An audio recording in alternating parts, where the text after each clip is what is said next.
विजय वडेट्टीवार बोलतायत, थेट जाऊया। पाचही लोकसभा क्षेत्रामध्ये काँग्रेस प्रचंड मताने विजयी झाल्याशिवाय राहणार नाही आणि पाचही लोकसभा पहिल्या टप्प्यातील या आम्ही जिंकू। आम्ही एक सक्षम उमेदवार प्रत्येक ठिकाणी दिलेला आहे आणि उद्या परवा 2 दिवसामध्ये सर्व उमेदवारांचे नॉमिनेशन फॉर्म भरायची प्रक्रिया पार पडणार आहे।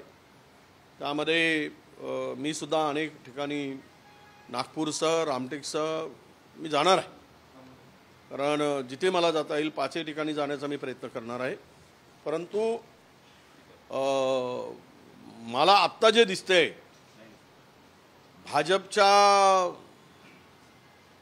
एकूण परिस्थिती पाहिली दयनीय कधी नव्हे अशी।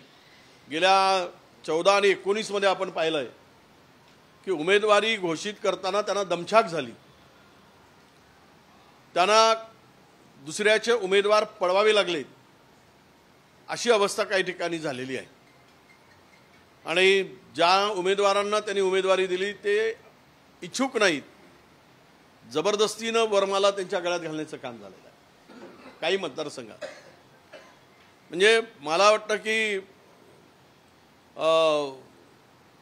पहिल्या टप्प्याच्या निवडणुकीमध्ये उमेदवारी देतापासून भारतीय जनता पक्षाला घाम सुटलेला आहे आणि हा सुटलेला घाम नक्कीच महाराष्ट्र या विदर्भातील भारतीय जनता पक्षाची दयनीय अवस्था दर्शविणार आहे, असं माझं ठाम मत आहे।